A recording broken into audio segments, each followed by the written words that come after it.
We good right now. We good right now. Just waiting for this thing to.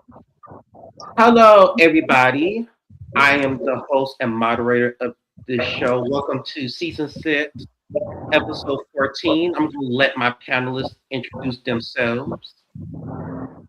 Hey guys, I am Nelson. Welcome to the show. Hello, everybody. I'm Jake Kelly. I'm from Amarillo, Texas. What's up, everybody? I'm Bijan the Don, and I'm from Charlotte, North Carolina. Hi, everybody. I am Cordero, and I'm from Chicago. Welcome.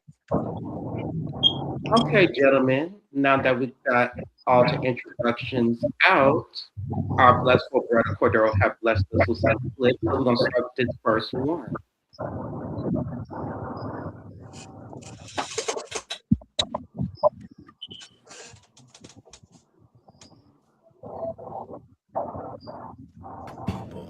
Like, instead of utilizing your platform to lift us up or to highlight the things that we do great individually and as a group, you utilize your platform to talk down upon 3 black gay men who are making a name for themselves within the media space. And you know what? We can sit here and say, oh, well, it's tied back to slavery. But when do we actively start making the changes to change generationally? That's my only question, because this is a narrative that we see happen over and over and over again. Like, to put negative things into the atmosphere over positive things about people who look just like you. Like, how do you even feel comfortable as a person doing that? And I'm not Martin Luther King, okay? So I don't know all the steps that can be taken, but what I do know is maybe we should just start supporting other black people within the media. I don't know. That's just a start. Or not even just in the media, just black people in general. I don't know. Like, we always talking about wanting more representation in the media or wanting representation overall, but that only happens when we stick together with each other, and then that translates to other settings and other spaces. But how is that going to happen if the first thing that we always do is tear each other down instead of building each other up? I don't know. Just something to think about. All right, let me remove this from the screen here. Jake or Don, which one of y'all want to go first on your commentary? Do you feel like he was right? I'll start. I think he was absolutely correct. Humans in general need to love on each other. African Americans, people need to be together. Gay men need to be together. We all need to be together and support each other in the community. So that's what I've learned over the past couple of weeks, and that's what I'm going to fight for. That's been my whole life. I love you guys. All right. What about you, Don? Yeah, I mean, I absolutely agree with him. But then is also the fact that we all want to support each other because that's like for the greater good. But when it comes down to us as blacks, specifically, excuse me, it's kind of hard to do that sometimes because not every black person is going to support you, especially when you involve the LGBTQ community. And then on top of that, you have the LGBTQ community of blacks that really don't support each other at all. Yeah. They support each other to a certain regard, but then when it really boils down to it, there's separation within the community itself. So, like, as much as I want to be like very pro for that, me myself, I have sometimes issues with the support.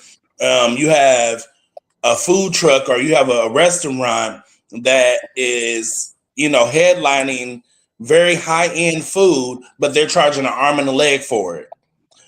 And then I split that into, well, sometimes, because of them being black, they had to work harder to get where they are as far as the brick and mortar or the food truck, because not everybody is like gonna want to see your vision the way that you see it. So where John and Q Sally may have paid like $1,500 for this, now Rashawn and Margarine, they have to pay like $20-25 for this. So that's where that fee comes in for that astronomical fee of overcharging for specific things. So it's kind of like, yeah, I agree with him. We all need to support each other, but at the same time, like, what does that support actually looks like? Is it a whole rounded thing where we're all supporting each other blindly, or is it like, I can't rock with that because that's not part of my ministry, so to speak? That's the I ticket right there. definitely, I definitely agree with you, but I just think that we are sensitive and um, black people. Whenever we say something about each other, I feel like they are quick to be like, and and you would tell me this or you would say this, and you're black just like me, so I can't be honest. First of all, if it's pertaining to like anything with social media or anything that's public, automatically it's going to be judged. But if I myself judge you and we both are black, then you can approach me in the manner of, oh, and you would say this to me, and you a brother like me or you're black like me. Like I can't be honest without you flipping it around on me, and it shouldn't be like that. Just because we got the same skin color, I can't tell the truth. And if you consider it too far, now it's offensive, and now I'm against you, and that be blowing my man all the time. Like they got to stop with that part. Every day. What about you, Cordell? You got any commentary? No, not really. I feel like yeah, we should always support our black people. Period. Yeah, I don't have too much to say, but I do feel what he said. I do understand where he was coming from. Okay. I guess as for me, I feel like it's across the board. Y'all all spoke the truth already. So basically, for me, all I can say is it's a double-edged sword. People whoever gonna support you, and whoever don't. At the end of the day. Well, okay. So now we could definitely move on to the next one. So let me put this one up right here.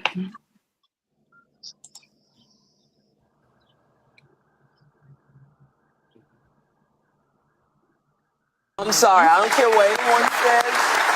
And listen, I love so many actors out there.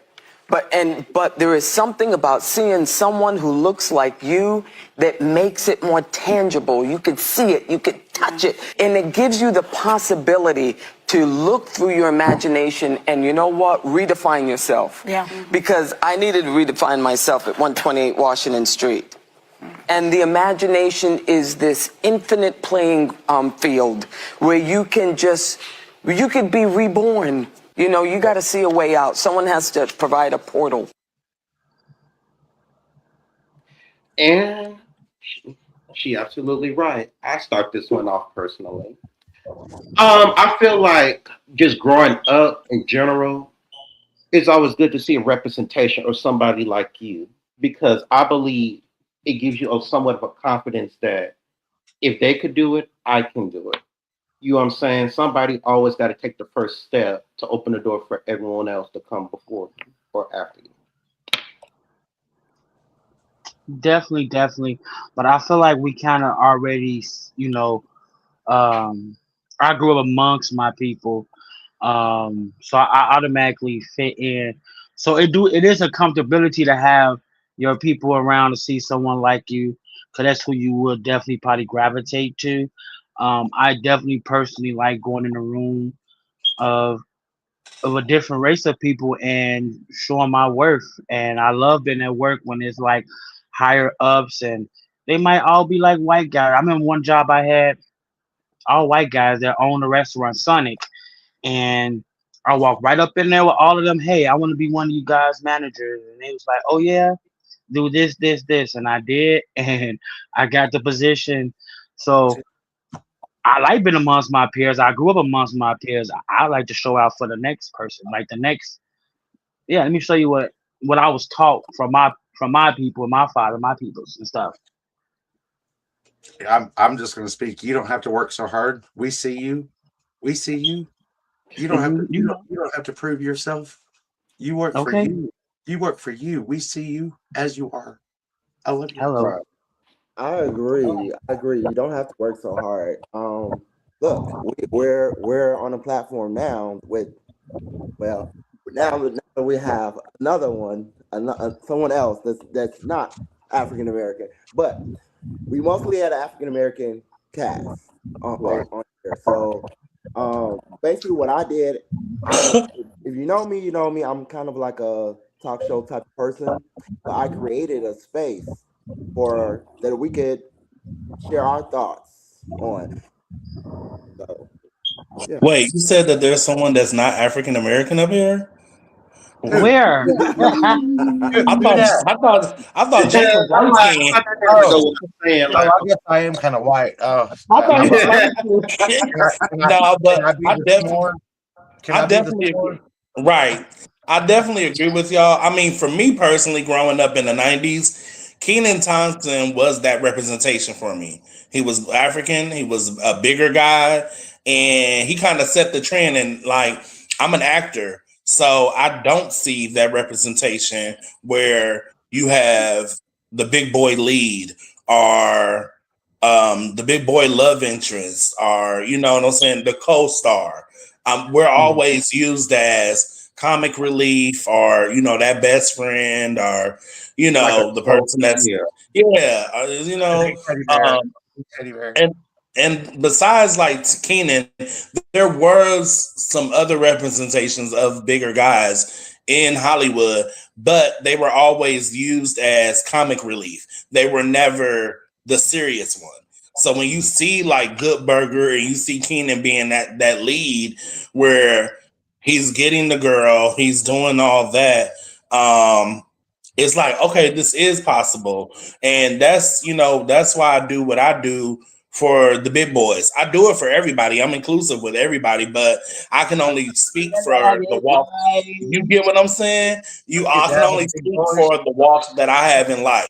So there was this thing called Big Boy Pride, and every year I would go and I would show out because you have people that come there and they are the ones that would wear a shirt in the pool. They are the ones that are afraid to get on the stage and perform. They are the ones that step out of their comfort zone, basically, to show what they're about. You know what I mean? So I did that as a way to say, look, I'm going to open this like Biggie. I'm going to open this fucking door and y'all come on in because all we got is each I'll give other. you a hug. Come here. Come here. I'll give you a hug without a shirt on. Right. I love big dudes. Come on, man.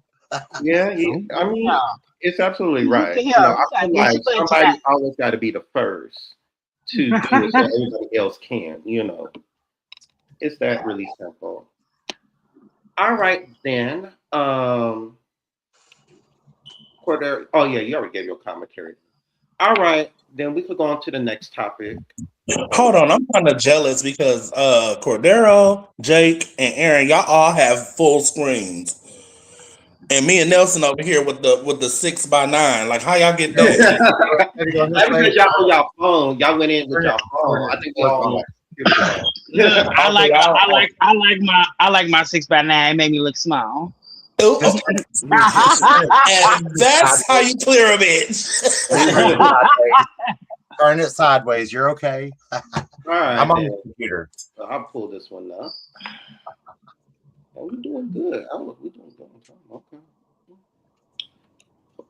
Okay, well, there's that. She said that Whitney, you know, kind of passed out and might have alluded to maybe. Didn't Oprah fall on stage? Wellness to me means all things in balance. And balance doesn't mean all things are equal or at peace at all times. Wrong shoes. I don't know, I ain't seen it. And we didn't see we didn't see how she tripped, nothing. She just went down. We saw that. We saw her. She was walking and bam. And everybody was like, well, she said the shoes. Okay. Well, what was wrong? So, and as we're laughing about it and making light of it, just for me, how do you speak about someone that can't defend it? That, just in my humble opinion, it takes it different. Because that woman can't say yes or no. And now you just want everybody to take your word because you're the great Oprah Winfrey. And you just take my word that that's what happened. That, I believe, is unfair. I believe that's unfair. And I still love my sister, Oprah Winfrey. Let me be clear about that.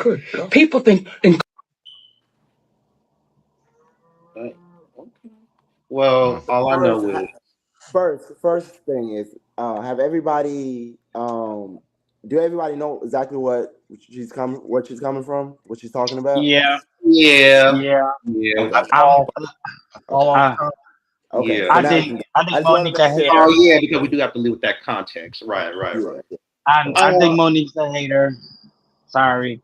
I mean, let's be honest, and this is no shade to her because listen, she was part of the Queens of Comedy, so I can't take her credentials away from her. But however, sometimes she could be a little problematic with justifiable reasons, if you want to say, I guess. But Nah, I don't think it's justified. I mean, they literally, so many people came to her. Steve Harvey, you had Whoopi Goldberg when she went on a View. She had Lee Daniels, Tyler Perry, Oprah. These people is telling you, "Hey, calm down, do this," and you just want to rebel. And um, people don't know this happened before in her career when she had her husband before this. She got her current husband who became her manager now, who is currently her manager still, and she put him in the forefront. Me and my husband, my manager. I don't know. It's given that she get love struck with her husbands and making them her manager, and then she get her judgment get altered and stuff like that. I feel like she never had to be this problematic. She would have been successful right now, big star right now. If she would have just calmed down. I feel like you're getting the message wrong a little bit. So basically, she's actually talking about Whitney Houston. You know that, right? she You did know. mention Whitney Houston at the So she's beginning, so talking she about did. his. She did. She's referring. She's referring. I don't know if you know what I'm saying that right. Referencing. Referencing, yeah. I Sorry, got you. referencing It's on. um, Oprah Winfrey to what she said about Whitney Houston, about her falling, pretty much. You know where I was coming from. Now, Yeah, I get. Yeah, if people know the time, yeah, I know exactly where you're coming from. Yeah, it was on Oprah Winfrey's episode, like back in the '90s, and I think this was like after Whitney had like went under rehab and everything, and she fell on the stage. So Oprah has pretty much put it out that she was high, and that was the reason why she fell. And that's what Monique was saying. Like, you can't say things like that because one, Whitney's not here to defend herself. Because if she would, she would have cussed Oprah's ass Oh out. yeah, Whitney always read. Whitney would have got her She would have right. read her Yeah, down. Uncle But Steve, then I get also, it. I I get get, it. but I get where Nelson is coming from, though. But I also say that, like, Monique and what went down with that whole Precious situation, even though that was something that probably came up in her career earlier, I think the reason why she goes so hard with the whole Oprah and Tyler thing is because y'all are people of power. Y'all are people of um, influence. So you have the ability to waver somebody's opinion just because of the power that you have. And it goes back into the comment about Whitney. Because she's Oprah Winfrey and because she does this talk time, or she was doing this talk time show, and Oprah's just so like, people gravitated to that because we all know that Whitney had an issue with substance abuse. So if Oprah Winfrey, somebody who was up there, the upper echelon The of top of the world, everything, right? yeah, then if she's saying it, then it must be true. And that's why Monique is saying you can't do that because Whitney's not even here to say yay or nay one way or the other. And because you have so much influence and power, you got to be careful with your words. I'm just wondering, after all this time, why did she decide to let everybody know that? Like, why now? Why was it so important now? She wanted to be truthful. She wanted to be truthful and say, "This is what happened. This is it." And so my thing is, I'm a clumsy person, and so sorry if I get high, I get clumsy and I will fall. And Right. especially if you get excited and you're in a motivational speech, no, it's over. I could fall 10 times and it would be totally normal for me.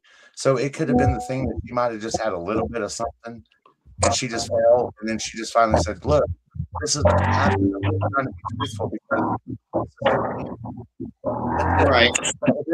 But the same thing can be said about Oprah too.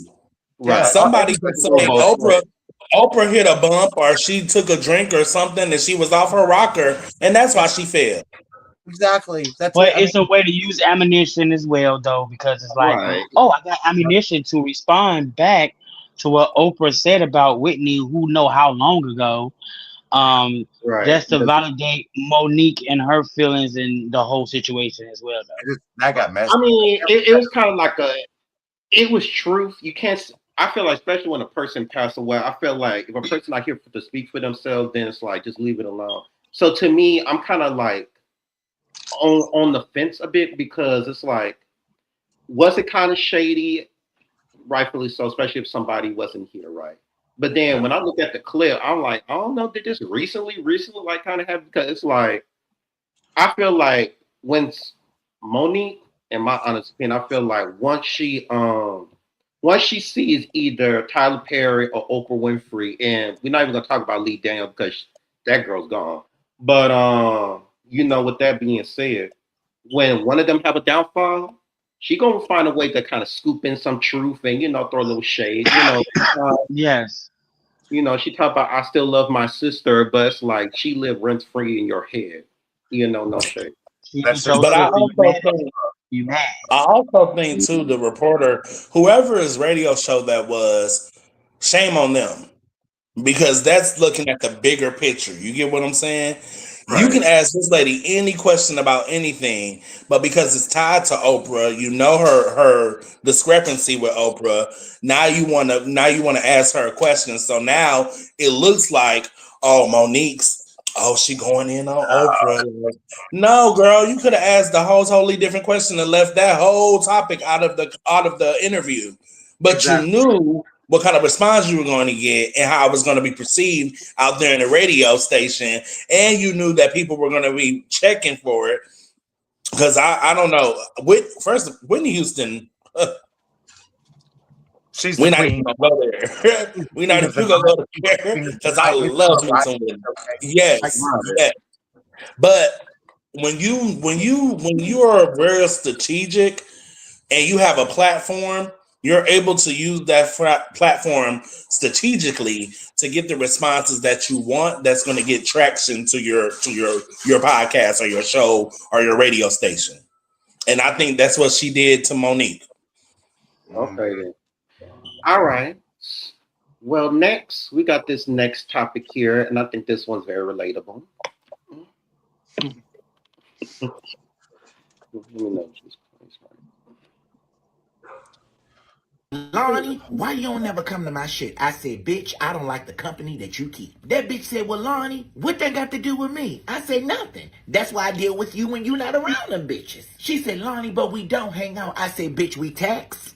She said, Lonnie, I think it's not fair. Well, I think it's self-protection. Then she said, but Lonnie, who the fuck are you protecting? Your friends, because I will mace them and walk away. See, I never been a mixy bitch. And when you show me who the fuck you are, bitch, I believe you. See, this bitch friends is fake and fraudulent towards her. And they don't even know me. So how the fuck you think they gonna treat me? And with me knowing that, you think I'ma sit here and wait for a bitch to mistreat me? And if that's how the fuck you think, it's fuck you and them. See, bitch, we are living in a time where everybody is struggling. And you hanging with bitches that's keeping you in the struggle when you trying not to struggle. You got that one bitch, she always want to borrow shit, but never lend you a helping hand. You got the other bitch who always need a ride, but never give you gas money. And not that you need it, it's just a principle, bitch. That bitch need to offer something, a donut for the motherfucking ride. Since she always want to call you, telling you people business, officer. You got that other bitch who always calling you with her problems, but never asks you, are you okay? Then there's that other bitch who always want to go out to eat and expect you to pay the bill. Oh, and don't forget that other bitch that like to star shit and you never had nothing to do with it, but she seemed to always put you in it. And then there's that last bitch. Every time she come to the table and talk to us, bitch, I get up. Because when you spreading your good news, she always want to bring in a but. But what if it don't work? But what if it go left? But what if you don't make enough money? But what if you shut the fuck up? So before I board a ship that's already sinking, baby, I'd rather get on my lifeboat and discover some new land. Ooh. Oh man. When I tell you, I be playing. Girl, that's all I got to say. It's a double-edged video. It's a double-edged video because it's like you just said you don't want to hang out with my friends. So in the hindsight, you are from the outside, you are judging my friends and you are judging them harshly. I might have a friend that might say, "Oh, but you don't know my friend and you don't know our history and our connection. This could have been my friend over 15 years, and let's say I have made bad job choices, bad relationship choices, and this friend is the friend that be like, okay, friend, but do you want to? Are you sure you want to do this? And waiting for your friend answer. So I see what he's saying, but it's like in a way you still on the outside looking in, judging her friends. So I would question my friendship with him because why are you so harshly amongst basically my people that you don't know? You just know of them. You don't know them. You won't come around. You say you put them in a box. You judging them. I get it. I see it. I was gonna take it from an angle of that maybe just looking at the context of the video in its entirety when I break it down right. I feel like maybe he felt the type of way because here's the thing, maybe conversations was had between him and whoever the friend is, right? And because he's already got the tea and information, that's why he said what he said. Because sometimes once you have all the tea, it's like you have you ever looked at somebody, right? And they give you all the tea and all the information.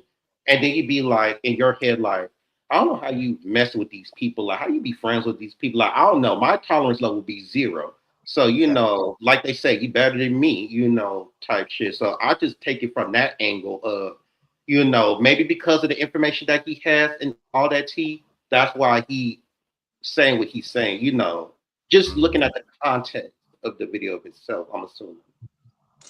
And that was the same way that I was looking at it too, Aaron. Like, he's been around these people long enough to kind of like know how they get down. And then not only that, but like sometimes we got to take in consideration that there are some people out there that are just good judgments of character, and they can see when someone is not for you. And that could be something as simple as, okay, well, you talking about my friends, what about you? But at the same time, it's like, I don't want to surround myself with a bunch of people. Oh God, I am so sorry. No, you're fine. It's okay. Jay, you wanted to comment on, or you just kind of? I'll comment. Yeah. Wow. What a trip. So I don't know. Let's just love on people. Just love on people. So as far as like friends, you have to be careful with the people that you keep in your life. I understand that because if you're trying to be successful, you have to keep those high vibration, successful people around. But then you have your close friends that they're a mess, and your friends can't see why they're in your life. But you're like, I've been with this mess for 13 years. Or I've been with this mess for 10 years. So I get that. And it's like I have time committed. And I told them I wasn't going to go anywhere. So I committed to them. And until they break my trust, I'm going to stay with them. So it's maybe we just need to communicate more with each other. It's like I can't hang with this friend because they make me uncomfortable. But then you go, oh wait, but I've had 13 years with that friend, and let me tell you their mental status and why they're acting like that. And then you can say, oh, maybe I can hang with your friend. I just need to protect my brain a little bit and understand where they're coming from. Does that make sense? Yeah, it Yeah. makes. I don't know. Yeah, it does. And I'm sorry. I'm so sorry, y'all. No, you're So good. Continue. I definitely agree with you, Jake. And like I was saying, like I wish growing up that I had people around me that were that good judge of character, like Lonnie is, or like he perceived to be, because I've always been a person where I didn't have a brother and sister growing up.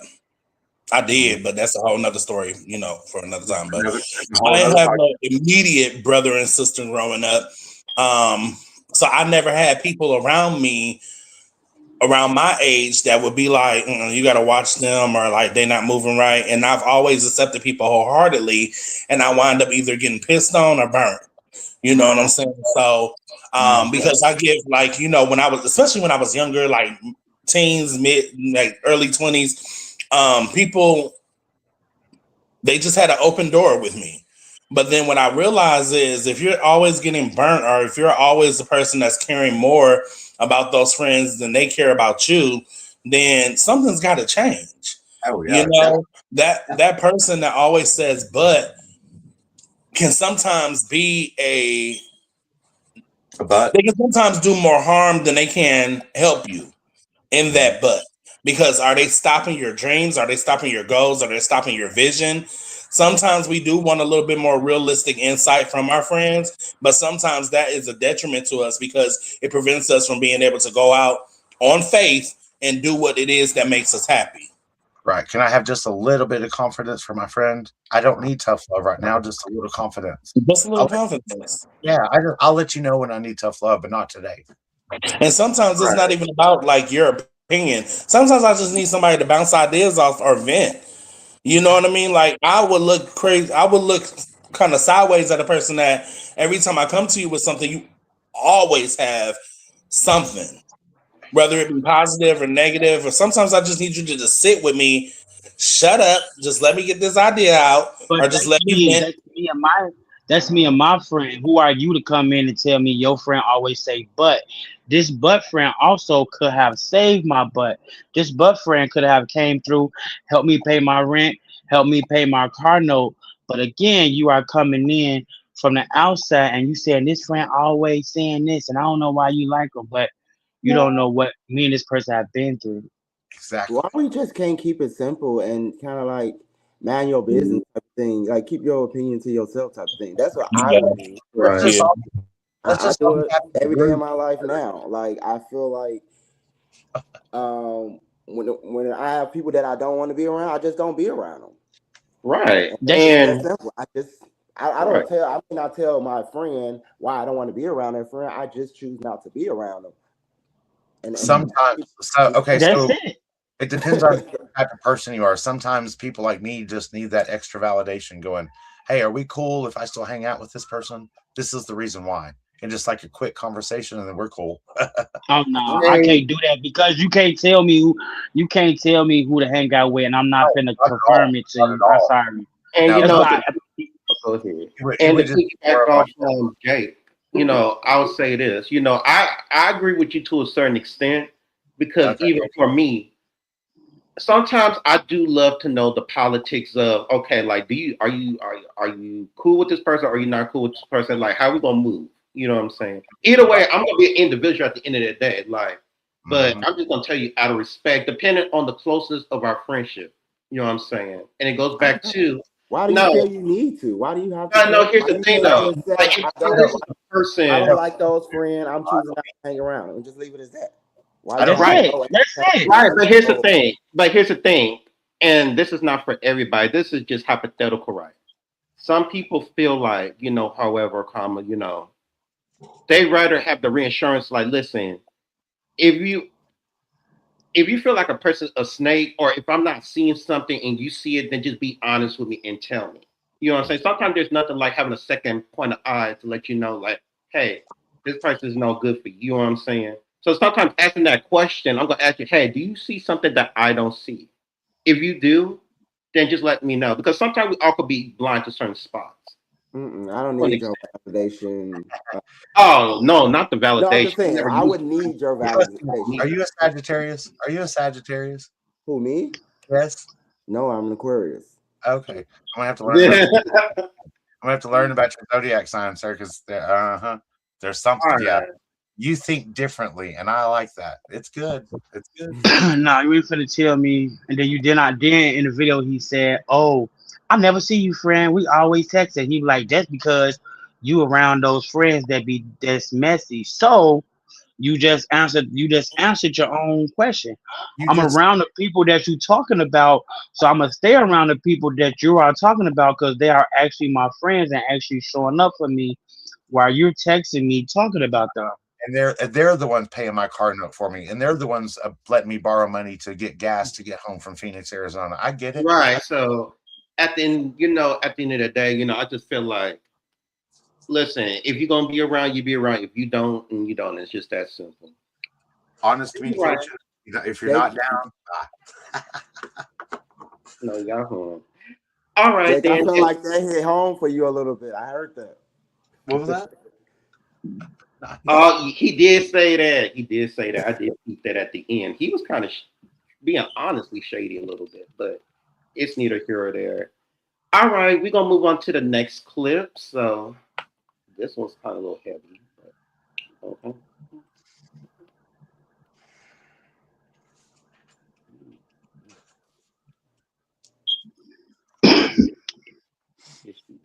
Oh.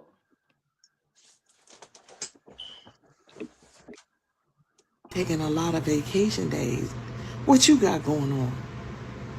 I look at him, I said nothing. I said, but ever since Wells Fargo let that employee sit at that desk for 4 days and nobody knew she wasn't breathing, that let me know that employers don't care about their employees and y'all will never get me. So I'm going to take all the time I need off as long as I got vacation and PTO to make sure that everything on this body is working properly. If I need a mental day, I'm going to take it. If my pinky toe hurt, I'm going to take a day off. I said, because what you'll never have me doing is sitting in here unalive and don't nobody know it. You know what he said? He looked at me, he said, baby, you sit at the front desk. We gonna know if you're not breathing. Listen, sir, I don't care if I sit at the front desk, the back desk, or a desk in the bathroom. If I got PTO, I'm going to use it. And that's on period. Now put that in your pipe and smoke it. Auntie, listen, I Auntie, love her. I love her. I feel that 110, 15%. I feel it. Absolutely. I'm currently going through a situation like that with my job right now. I am out on short-term disability because mentally I couldn't handle it anymore. You know, I ain't even gonna go to the whole story, but there was a lot of stuff that was going on in the background. And I feel like any job that I go to, I always give 112%, sometimes 200%, because that's just how I am. And it's not for any accolades or anything. It's just because this is what needs to be done. And when a job, yeah, and when the job sees that you work hard, but they don't appreciate it, mentally, especially if you already have mental stuff going on within yourself, it can really put you in a bad headspace, and that's what it did. So I called my doctor and I let him know, like, hey, I can't do this. I can't do this right now. And it's been good. It's not PTO, but it's been good because I've been out since March 9th.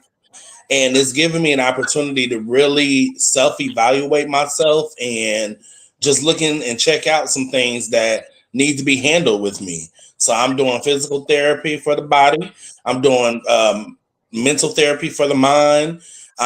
Finally got on my Recovery shots again so I can get this body snatched. And I'm learning different things about myself. Hello? And I'm learning love you for who you are. Don't worry about the Wegovy. Just because of where I am, it has definitely allowed me to see that Bijan has no discipline and that Bijan does not handle responsibility. These are things that because I'm working and I'm paying bills, I can't really see. Because when you go to work, you come home, you decompress, and you go on and you work the next day. But having this time off, it's allowed me to do what I got to do. So, like I told him, if I got the time, even if it was PTO, if I got the time, I'm gonna use it. I'm not. What I look like saving all this PTO up, and I'm not even able to use it. Exactly. Some people have PTO saved up where they have 3-4 weeks of vacation time, and they do not use it. What? Sean. Well, you could use it, not use it, because if you quit your job, they got to pay you out for your PTO and your sick time. It's 2026. I always tell people, I recommend people, I'm in Chicago, and I always recommend people in Chicago, please invest in a vehicle because, like me, I was self employed for 2 years. I literally did Uber Eats. Um, that really empowered me and let me know I don't have to sit here at this job at all. I can go work for myself, get all my bills paid. I still can travel, take trips, take flights, and take care of myself. I love um how we are set up now. You do not have to sit there. And I remember being young and I literally sat in jobs and dealt with it. Like I can't find nothing else. I have to deal with it. You do not have to deal with mistreatment. Um, if you're just not happy, because sometimes you at a job, you simply stop being happy because the job is routine. It's the same thing over and over. It might be one new thing thrown in for a second and go back to routine. So you can get tired of it, but set yourself up so you can be successful. You don't always have to clock in with someone. You might need a mental break. So you have a vehicle. I'm just gonna do Uber work for myself and get a mental break because you clock in and work when you ready and everything. So that's what I tell people. And it's funny you say Oh, that, Nelson, because that's exactly what I'm doing. I'm doing DoorDash. So I've that's been what DoorDash. I'm about to start probably today or tomorrow. Yep, I get you. I quit my job. But you Well, Oh, know no, I one would say thing, too. I want to say too. I'm sorry. I'm still so disappointed, and I'm so disappointed. I was self-employed for 2 years, and Uber Eats have paid me more than any company I have clocked in for. And that right there literally have broken my heart because I have did so much for companies and I even busted my head open at a job before. And I didn't clock out, I didn't go to hospital, I cleaned up and kept working. oh, no. Me self-employed, I have made the most money than clocking in at a job. And that really messed with my man. Click, yeah. click, boom, brother. So Click, click. as for me, I'm at the stage where, because, going back to what Don said earlier, is that, when you've been at a place for so long, right, and you give everything that it could give, it's like you got to be optimistic that there's more opportunity out there, especially when you don't feel appreciated. So to me, going back to the context of the video, I feel like yes, if you got it, use it, and no shade, and this is the truth. PTO it might be personal time out, but also prepare the others because listen, you gotta.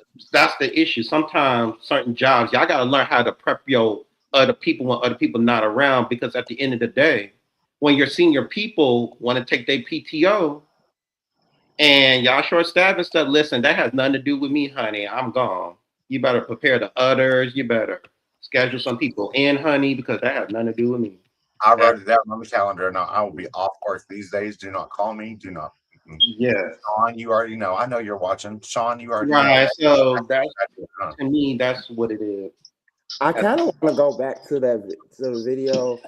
Uh, did anybody besides me would like wonder like why about this lady that I guess worked at Wells Fargo, and yeah. why did nobody Because when you're an go employee, ahead. you're not important. When you're an employee, you are not important. You are nothing but Like a. nobody must have been like her at all. Like how do you sit at a desk for what 4 days and nobody said anything to you? No, you That didn't. that's Like corporate y'all, life. No, y'all I didn't literally realize she still got on the same clothes. Like That's corporate life. No, it don't even be that. I literally work at a commercial building right now. It's three companies inside. One company is literally there for 2 days out the week. The rest of the week, it might be one or two people on each floor. So her getting lost in the building and nobody knowing that she's not alive, I would literally see how it can slip through. Cause I'm like, why y'all have this big space? And I've been there 2 years. It have never once been filled up with employees. It be filled up like 2 days out the week, and the rest of the week is one or two people on each floor. It's a big old building. I can see how that can happen. Yeah, wow. I see it too. Yeah, I see it. Go ahead, everybody. Go ahead. All right. So we're gonna move on to this next topic, and I think this one is very recent, modern. So I got a lot to say on this one. Hear me out.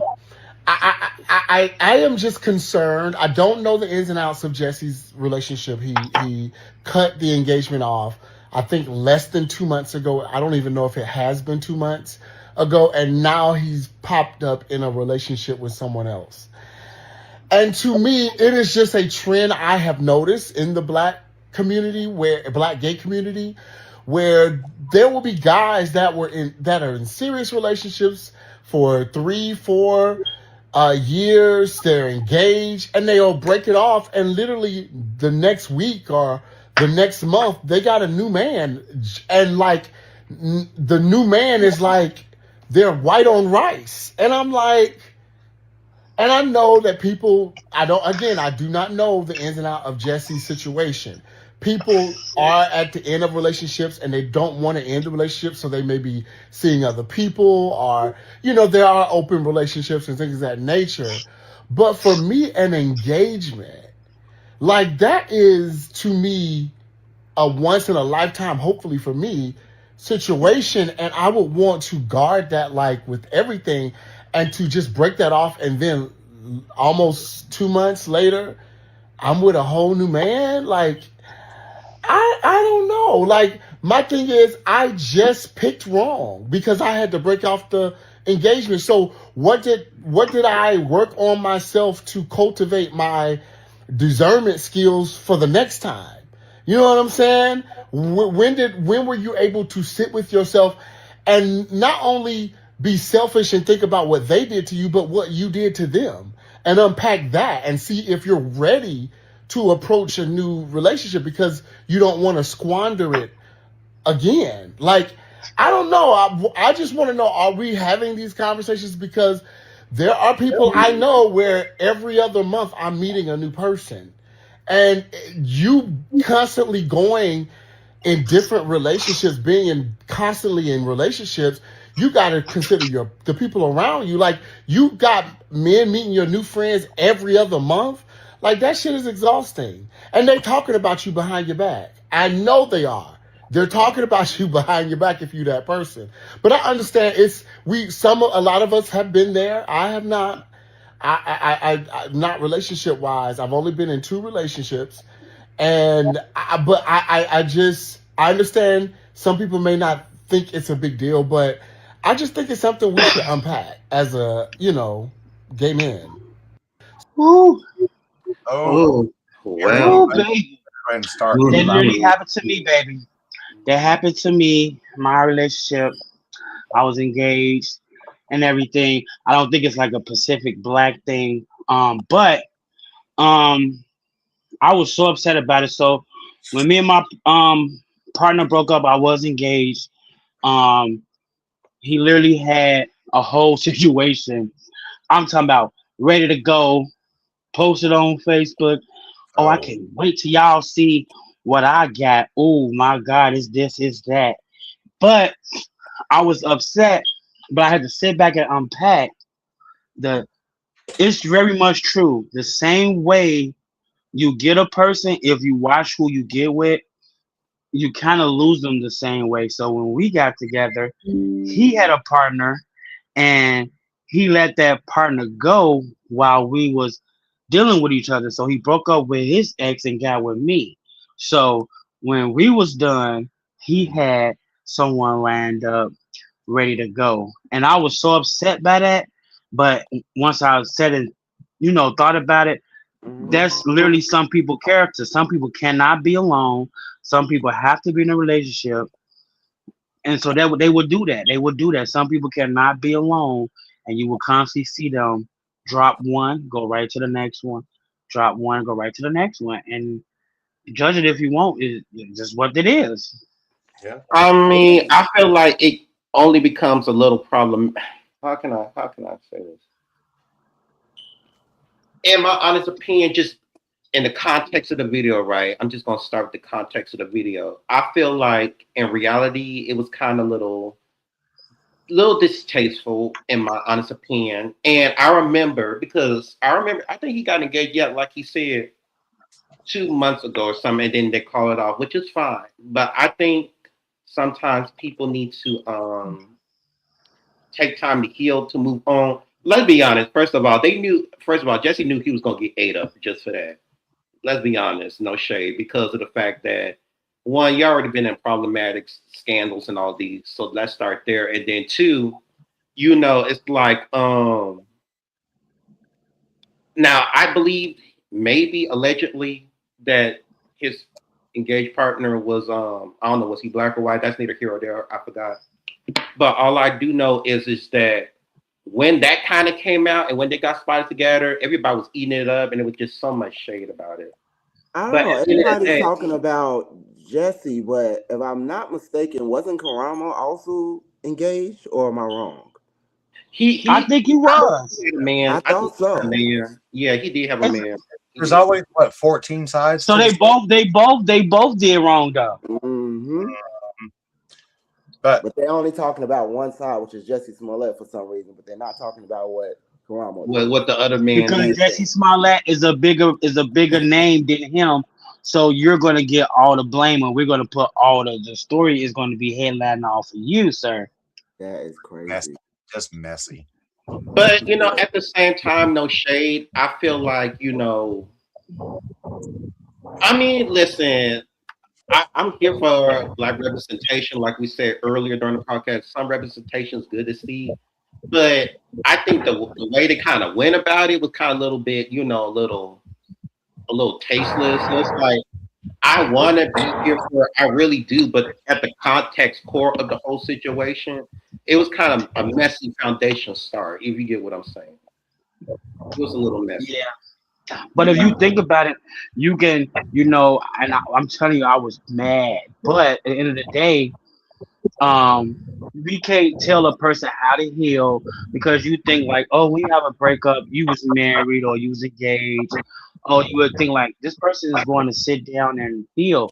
You truly cannot tell a person how to heal. That's like me going to my ex and be like, oh, I hate you, or I'm mad at you, or you literally went to somebody else. Yeah, you can't tell me how to heal or how to process the situation. Now, me, I needed time. I didn't like a human at all, but that's me, and I cannot overly put that on to the next person. I can say I won't do it, and I can. That's not my characteristic, but for some people it is, and that's what they do. I know for me, I was with my ex for like 9 years, and it's been about 6 going on 7 years that we've been broken up now. And I'm definitely ready for, love and relationship and whatnot. But then again, I'm not. Because I know that, like, mentally, with what I was expressing earlier, I'm not ready for that. I feel like to be in a relationship, you do have to be disciplined and you do have to be responsible because you're responsible for somebody else's feelings. And you have to be disciplined enough to actually invoke those feelings in that person's aura or whatever and treat it right. And although like I know I have a lot of love to give, the relationship thing is just not is not something that I'm ready for, but I am ready for something. You know what I mean? It's been 6, 7 years and I've taken time. I'm doing the work on myself and I'm ready for something. Where it falls with Jesse and Karamo though, I do feel like it is something kind of like it would be the gay version of Megan Good and Jonathan. I forgot what his last name is. Jonathan, you know who I'm talking about. Jonathan Majors, where it's kind of like she is his saving grace. She is the Olivia Pope for him. And I feel like Karamo is that for Jesse because we all know that Jesse has been in the public eye in a negative light that Karamo, because he has this uplifting TV show and all the work that he did with Queer Eye, he's a positive figure. So for them to be together, you know what I mean? And for all we know, they could just be fucking. They could just be Right, fucking. and that what, and when the photos did leak, it it kind of gave a little bit of subliminal of that, but then again, like you can't judge a book by its cover. So one like 4 photos don't give the whole picture of. Yeah, I think media just ran with it like, oh, they're dating. They're dating. Like, no, this is breaking my But back. Like, I'm sorry, but Jesse and Megan Good husband, that is so not even close. I literally watched Megan Good talk about Jonathan and vice versa. Now that's a pure love. Like when I watched them talk about each other, I literally cried on TV with them, and you could just feel it in both of their pores, and you could feel it. Like I was crying with them when she expressed how much she loved that man and he loved her, and that was so genuine. That's a genuine love. I Also, mean, I didn't see the clip that you were talking about, and that could be very much so true because I love me some Megan Good, and Jonathan Oh my Majors is funny as hell. But I mean, I gotta be cynical, and I gotta kind of look at it from a devil's aspect.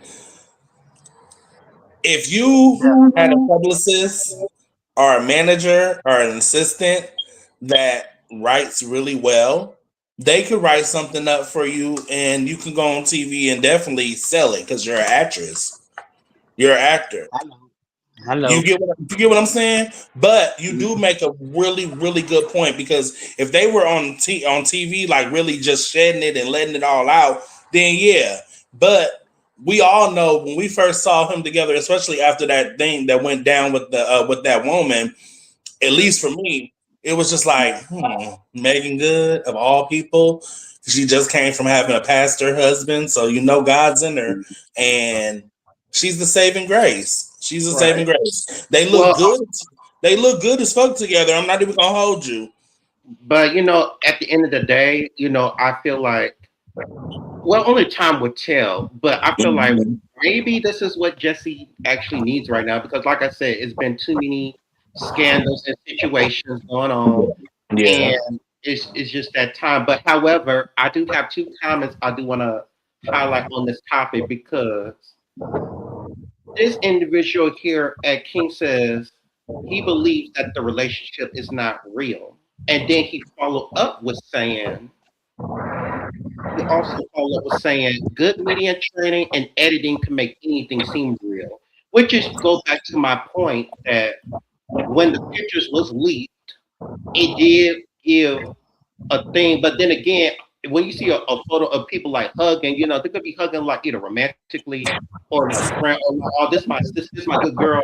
Because the other shady part about it, and I don't like saying it, it kind of gives almost like what people saying. It almost kind of gives like almost two girls with bumping purses, no shade. So to me, it's like that was some of the girls said in the well, post.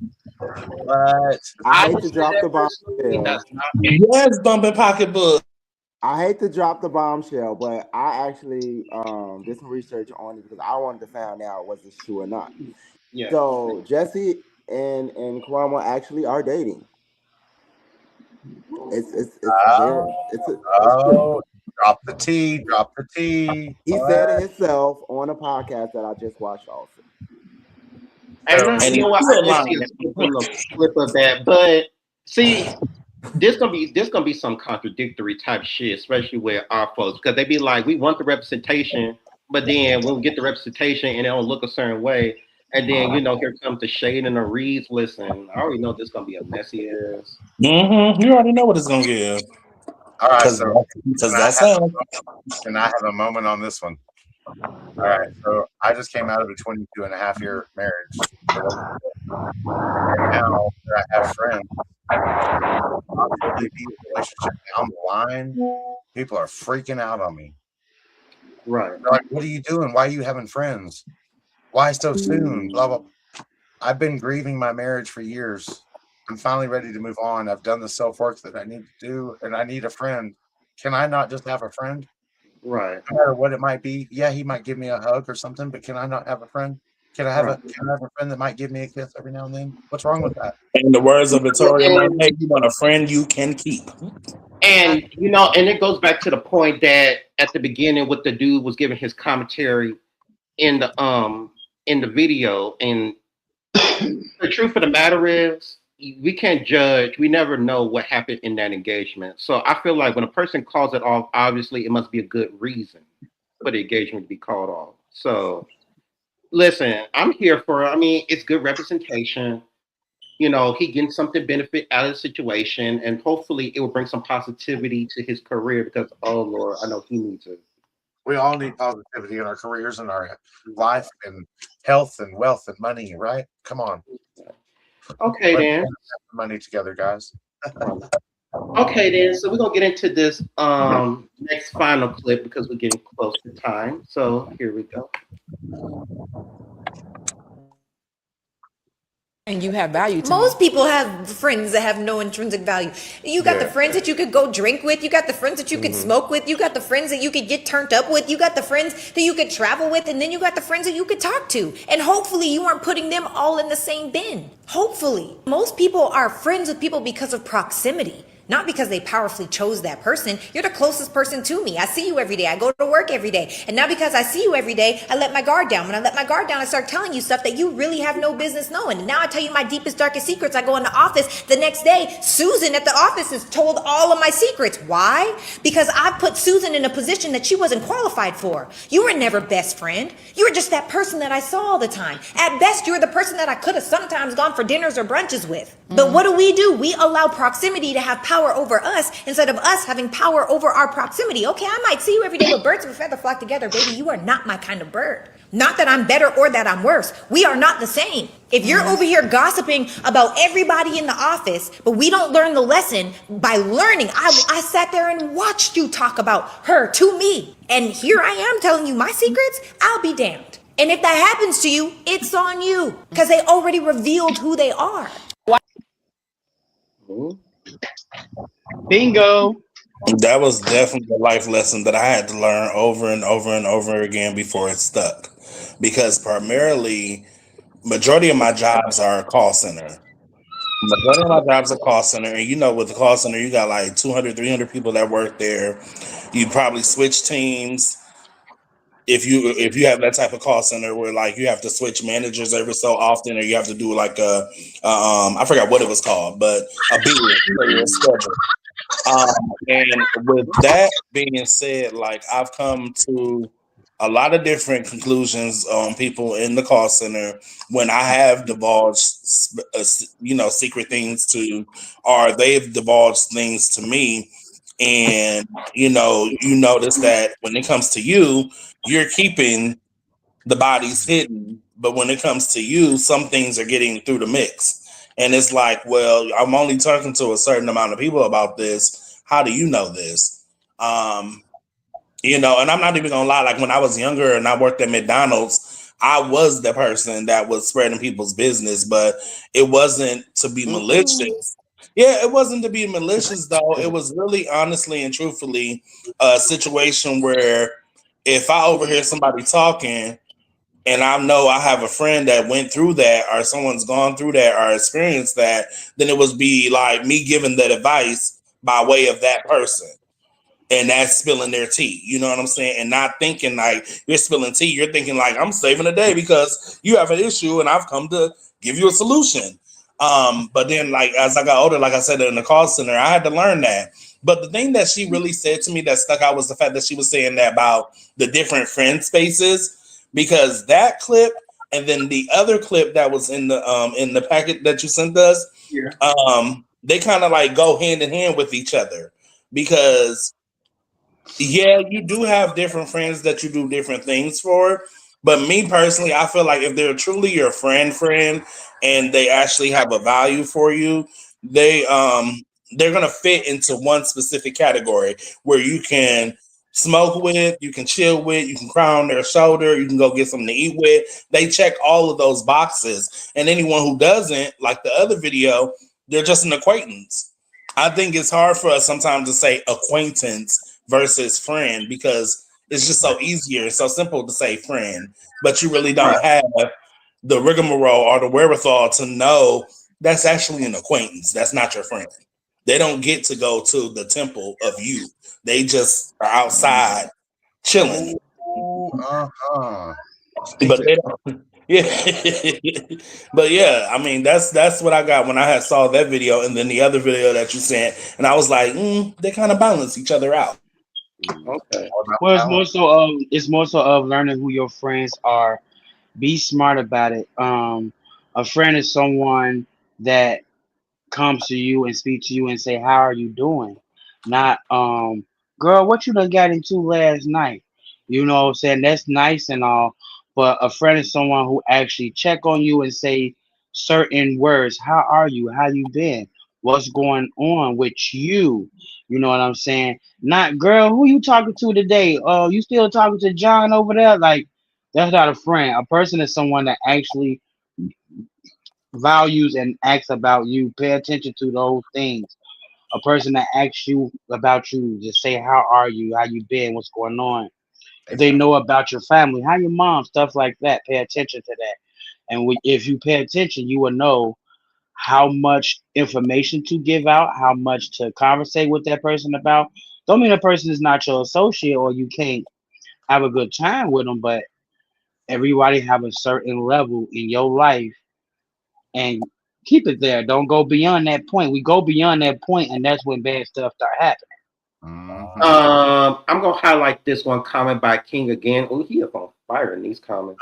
He says, "Never tell anything you don't mind being repeated," and that is true. Sometimes, and true. Sometimes we get a little vulnerable, especially with men. Sometimes vulnerability, depending on the person, it could be hard. So sometimes when a person open that door and then you let something slip out, it's like it's out there. There's no going back. So to me, even if it's shady or not shady, sometimes people could twist and misconstrue what you say, and it could go left. So to me, I agree that never tell something that you don't mind being repeated, especially if conversations are had. So he's Right, I definitely agree with that. Never repeat anything that you wouldn't mind. That's why I tell my own shit. You never get one up on me. I tell my own truth. You know what I mean? There's certain truths that I won't tell because there are certain things that are so interpersonal to myself, being who I am. But for the most part, like there's nothing that can come back to me that I haven't already put out there myself. Unless that's a lie. Right. And if it's a lie, I probably started it myself too. Oh no! If it's a lie, it came from somebody else on my end. I only speak the truth. I mean, it goes back to the main point. Like, what you put out there can be taken back. And also, I feel like if a person feels like something is said, you should go to the source instead of third parties. And then that's how shit get really messy. I feel like if I put something out and I said it verbatim, if it's with good intent or whatever, just come back to me and let me know. And I'll tell you verbatim what I said. And if this other person told you something else, all three of us gonna be in the same room and the conversation gonna be had. At least yeah. Then trust, I'm bringing my belt too. Oh, busted. Yeah, get it. Right. So to me, it's a life lesson learned. I think we all been there, and then we have to put people in categories accordingly. Everybody's just Cindy Lauper. They're gonna show their true colors. They're gonna show their true colors. Just let them show their true colors, and they're gonna show you where they stand in your life. That is real. Truth or not? Come on. That's the truth. Any commentary, Cordero? No, not. Well, this was a very nice show, gentlemen.